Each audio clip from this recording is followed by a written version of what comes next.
Y'all, this has become ridiculous. Absolutely ridiculous. I don't even know if some of the over the top Shador Sanders fans even knew that they were trolling him when they put out his rookie mini camp stats. You know what I mean? I don't realize, I don't even know. There's a whole lot of people out there that was like, that's incredible. And at the time, it's like, yeah, it's not a bad thing at all. I don't think it's bad to know what they're doing at a rookie mini camp. So let's make that clear because they're not. It's not bad. But everybody's doing this around the league now, and they're keeping track of what's going on in these OTAs. And I think that is something that teams like to keep private, right? Like it's not something that you want to yell out that, you know what I mean? It's either they're doing good or they're doing bad. You know what I mean? You don't want to keep saying, oh, they're 12 for 12 and this and that. And each day can change, right? Each day has its own days. And you really don't know until you're going against number ones or other competition. And that's why they have the um, double practices. That's why they have the double practices in the NFL so that teams can get callous versus different competition and competition that's really going and trying to win or embarrass the other team. That's why they do those joint practices in the NFL, and it benefits them in that way to know how you're sizing up against competition. And when you're going against third strings and fourth string guys and guys that's probably going to be on the practice squad, you're expected to look good. So I think sometimes we get a little bit ahead of ourselves with certain things, and it almost becomes like when you speak on certain things, it's like, well, don't speak on it then. Because if you speak on it, you look like a hater. But then if you don't, you know what I mean? And if you don't side with people, and that's where the narratives come from. But I don't really worry about the narratives. I'm not really worried about that. People going to think how they feel about me, um, has a long road ahead of them. There's a lot of people out there in these OTAs and these mini camps that's going to go through the summer that has a lot of work cut out for them. This is not going to be easy for them to make rosters. The latest that I heard out of Pittsburgh right now is that Will Howard, he is showing that he's progressing and he's learning the offense, and the guys like him. However, we cannot forget, just like I said in a couple of different shorts and the different videos, that Will Howard is expendable for us, y'all. Like, and I did a top five video also, with other guys because next year's quarterback draft is supposed to be looked at as better. Now, these guys do have a tremendous amount of pressure on them, and it's just not Will Howard. It's just not Shador Sanders. There's just not Dylan Gabriel. There's so many different other quarterbacks in the league right now that was drafted in late rounds that have their work cut out for them to even make a roster. Let's make that clear.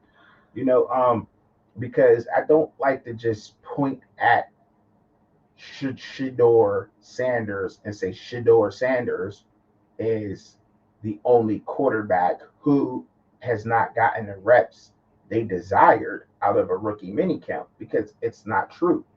That would not be true because we have to remember that Quinn Ewers got picked up by the Miami Dolphins. Was it sixth or seventh round? Correct me out there if I'm wrong. I'm asking. Was it the sixth or seventh round that Quinn Ewers got picked up in? So he's probably not getting all the reps he desired.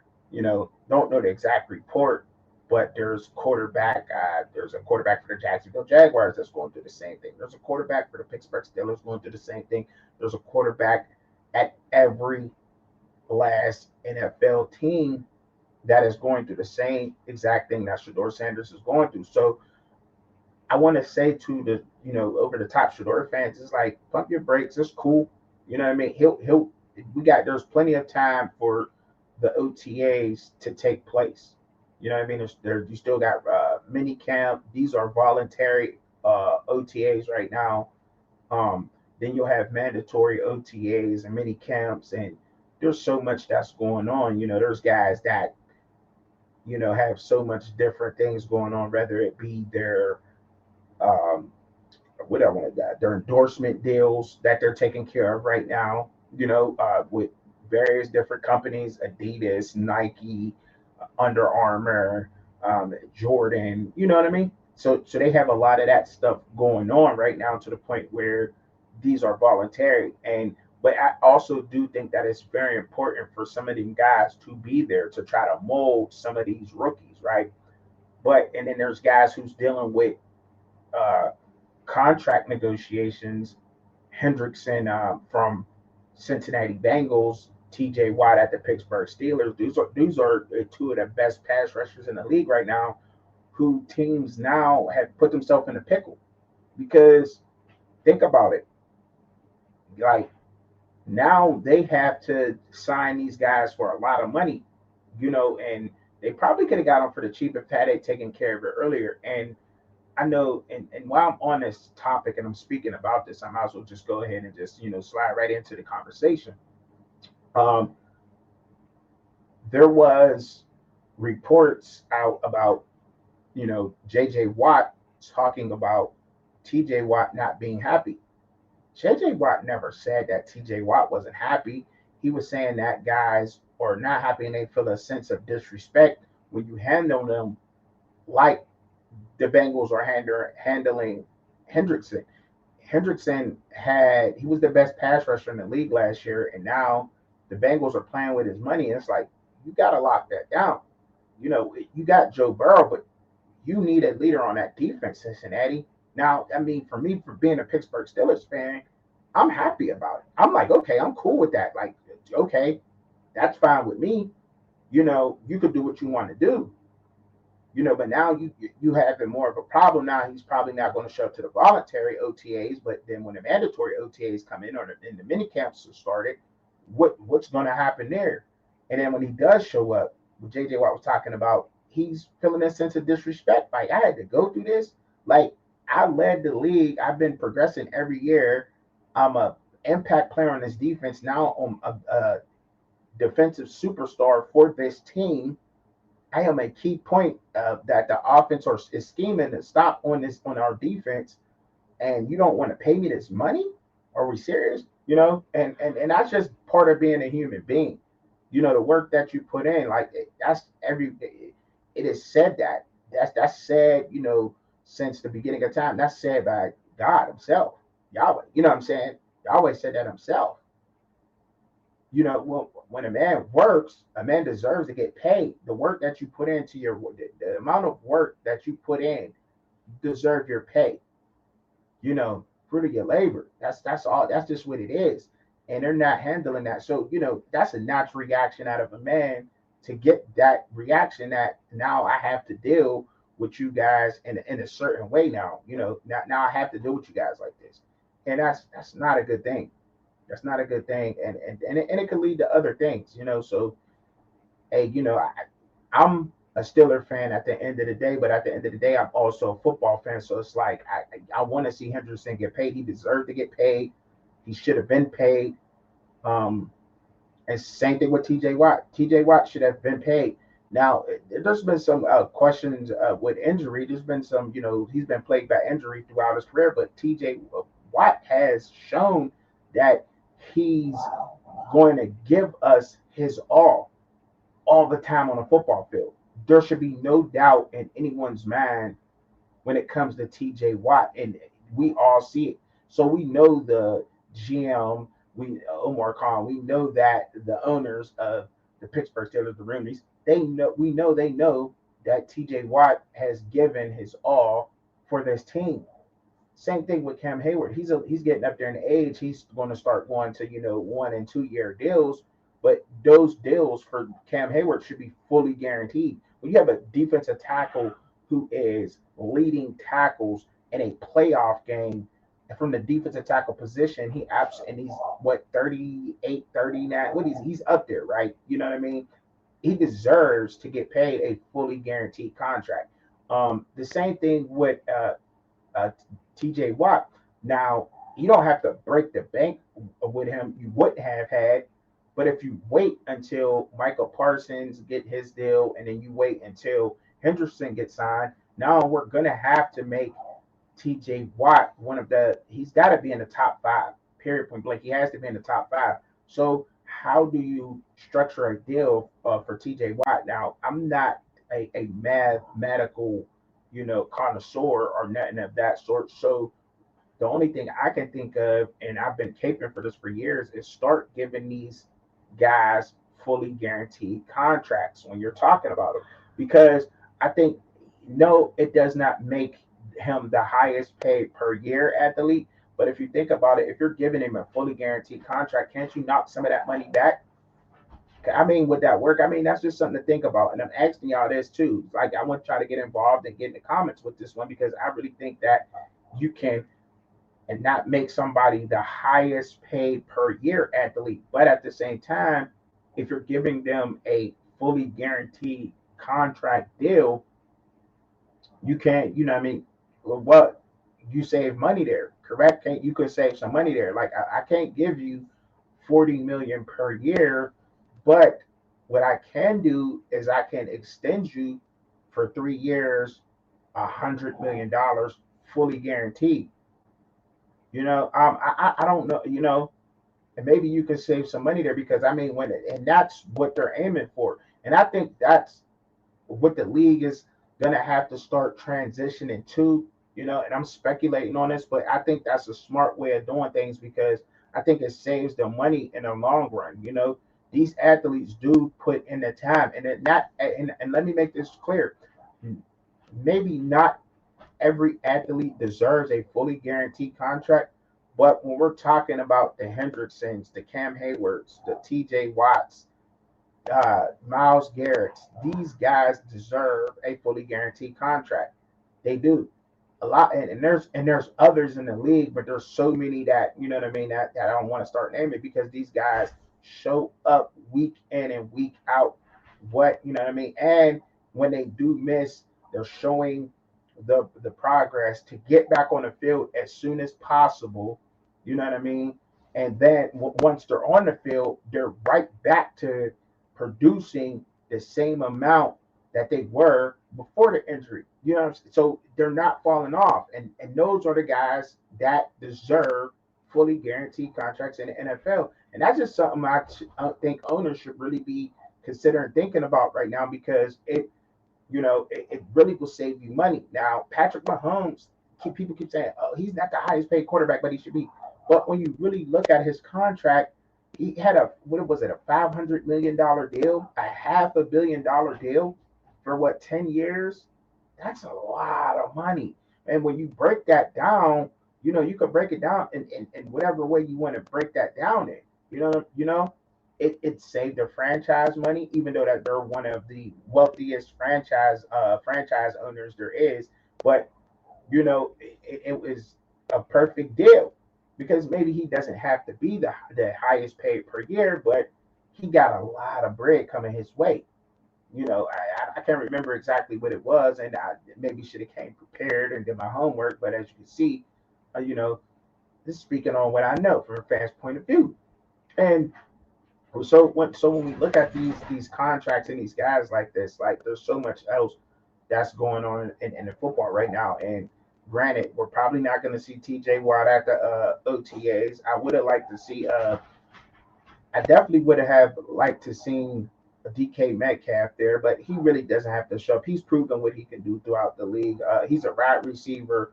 That's more of a individual as position, until he starts to build a connection with the guys in that receiver room. But in football, some people don't want to build relationships, and they don't, because you hear and you might be gone. And here I am teaching you the secrets that win us the Super Bowl or whatever else, and he's gone and next week. So, maybe he's giving us some time to see like the nucleus of the guys that's going to be in the receiver room before he starts giving out things. But Roman Wilson did say that he did meet with DK, and DK is a cool guy. And when you're proven like that, I don't think you got to be there. But the most important position I think that got people should be showing up for these voluntary workouts and these the voluntary workouts that are not mandatory, regardless to build team chemistry and show that you want to be a leader, is most definitely the quarterback position. And I've been talking about this for weeks and weeks all the time when I get into the Steeler talk, right? But it's important that I think Aaron Rodgers show up for if he was going to be a part of this team that he should sign already had signed the deal and say he's coming and let the spaces so the fans like I don't think that Aaron it's not that I don't think Aaron Rodgers is coming because there's a party that's like if he says he's coming how can you say no to Aaron Rodgers, right? There's nothing on the business part of that. But when I'm really looking at this, and I think most of this is coming from the fans, but I think there's another party too that's trying to look at this as a player in his locker room. At this point, he's shown that he does not want to win a battle with the Pittsburgh Steelers. Those the guys in the locker room, and that's what the Roonies have to look at. I know this is a business, but you have to start, and Mike Tomlin has to start looking at the fact that he has not shown or signed that he wants to put in the work with any of these guys or anything. You know, even if you're not going to show up to these voluntary workouts, you know, it's not like you couldn't say DK, go and get the starting guys or some guys that you want. You know what I mean? Let's go get Pat. Let's get Darnell Washington. Let's get DK Metcalf. Let's get Kelvin Austin. Those are four guys for sure that's going to be starting and getting playing time for the Pittsburgh Steelers. You guys meet me in Texas or meet me in Florida. You know what I mean? We could go to lunch, blah, blah, blah. We could sit down there for maybe a weekend. Let's run some routes. You know what I mean? Let's go to whatever. Stuff like that could be done. However, it has never been done with Aaron Rodgers. He thinks these guys should come in and know what they're doing and immediately have the chemistry. And I think there's certain signs that there's certain things that you could be working on, right? Um, if I blink my eyes 3 times when I look at you, or if I tap my visor on the right side, right corner, you know what I mean? You got to get really detailed in the key things. If I tap the bar that's on the right side of my helmet below, whatever, tap my chin strap, I want you to do a hot route, blah, blah, blah, blah, blah, blah, blah. You know what I mean? Those are key things, believe it or not, in football that they can be working on. And he's not showing the effort to do that. You know what I mean? Like, now, I know it sounds petty to a lot of people out there, right? But football players know what I'm talking about. And he's shown that he doesn't want to be there. And you're sitting there saying, at this point, it's like, no. And I've said this before, and I'm going to say it again. Mason Rudolph has absolutely been around a lot of leaders on this football team. They are comfortable with Mason Rudolph. Mason Rudolph has grown since the rookie we had seen that we really was like, oh, he didn't play that bad. But remember, he has never played a full season. He has never played a full season. We do not need a Patrick Mahomes, a Lamar Jackson, a Josh Allen. We do not need that this year in Pittsburgh. We don't. We'll eventually, our guy will show up. Is Will Howard the guy? I don't know. We don't know that just yet. We're hoping he's the guy, right? But for this, we don't really need it. What you have been shown is that it's the trenches. The game is moving back towards the trenches and the running back. And who knows? That's the way that football was designed to be. Because when you started moving into quarterbacks and wide receivers, you now have to pay the pass rushers as being the top paid defensive guys. Your the offensive line always should get a decent bag, always, but then the quarterback started getting way, way, way, way too much money because the play has went down because there's not going to be a world beater quarterback all the time. The game is won and lost in the trenches with the big guys. Invest in your big men. Make sure you got the best big guys that's there, that's going to show up, be healthy, and fight through injury, whatever. Run the ball well. Get a quarterback that is serviceable enough. Take care of the ball. Is not causing turnovers. Be able to punch it in and be able to score, obviously. And that's you. That's it. It's shown that football is slowly. It's already been shown, but it's moved back to that old school essence of football.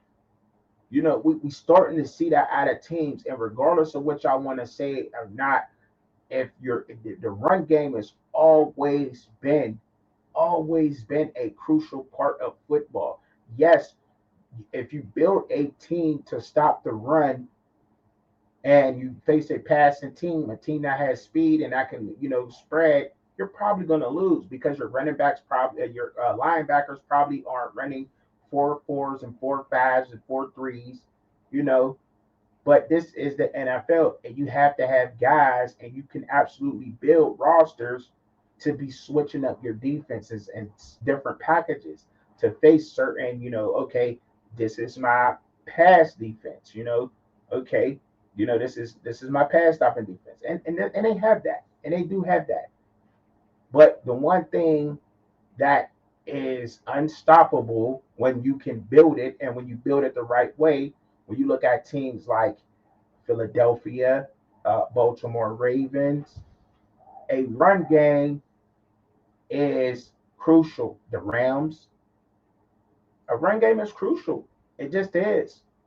It just is. Now they may not be the best pass blockers and with Los Angeles Rams, but they damn sure can run the ball and they can run block. But you need some more pass blockers on the O line. You know what I mean? So and that's y'all get where I'm going with this, right?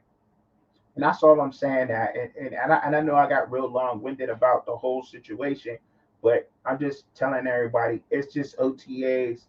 But the most important position to show up for in the OTAs, whether they're voluntary or mandatory or whatever, is the quarterback position. And we got quarterbacks on the Pittsburgh Steelers that want to be there, that want to show up, that want to build chemistry. And you got to look at that like that. I think that if you bring Aaron Rodgers in at this point, um, later on or whatever, it's not going to be good for the team. It's not. It's not going to be good for the team. If somebody else wants Aaron Rodgers, let him go there. But at this point, I think you lose. You lose a lot of respect. Your team is going to lose respect for the head coach if he lets him come in there and get this position. That's just my opinion. That's just how I feel. I could be wrong with that, but I mean, when you look at it, and we're all human beings. We're all human at the end of the day. We're all human. We're all beings, and we all feel, and and we all see things done a certain way. That's just over the top. He has not putting in no work for the Pittsburgh Steelers. Yes, we've seen what you did throughout the league, but you haven't even, met with the team or met with some of the guys or met the quarterbacks in the room. DK didn't show up. I know people gonna say that, but he's met with the receivers though. The receivers have already met DK. He's been around the facility. He signed with them. Now I know Aaron Rodgers ain't signed, but that it's too much at this point, and we're getting too close. And I think this man screwed the Jets up a little bit last year, and then everything else that comes with him, his offensive coordinators, his receivers. You know, don't need that. Don't need it. Don't need it at this point. I think it's just time to move on. Hopefully, this is the last time I'm addressing this, unless it gets picked up, and I'm gonna really have a lot to say. Um, I'm not going to judge him for whatever else he wants to do. If he wants to live his life, go ahead and live it. But please don't bring it to Pittsburgh. Please no. Just go ahead. If somebody else wants to pick him up, like the Minnesota Vikings later on in the season because they need an emergency quarterback, let them do that. Let them do that. You know, but Pittsburgh is just not the team. I don't think so, and it don't even never really even fit well with me. You know what I'm saying? From the jump, like it's like wow, we need a mobile guy. Our offensive line is not the best. Trenches is not the trenches on the opposite side of the ball have never been the best. So not a mobile guy, but I could be wrong with that. But y'all let me know what y'all think down in the comments, man. I'm done, being long winded. I appreciate it. I know how I do it, man. I always say, man, y'all pray for me. I pray for y'all, and that's all. That's all I got to say. That's what we do. Peace.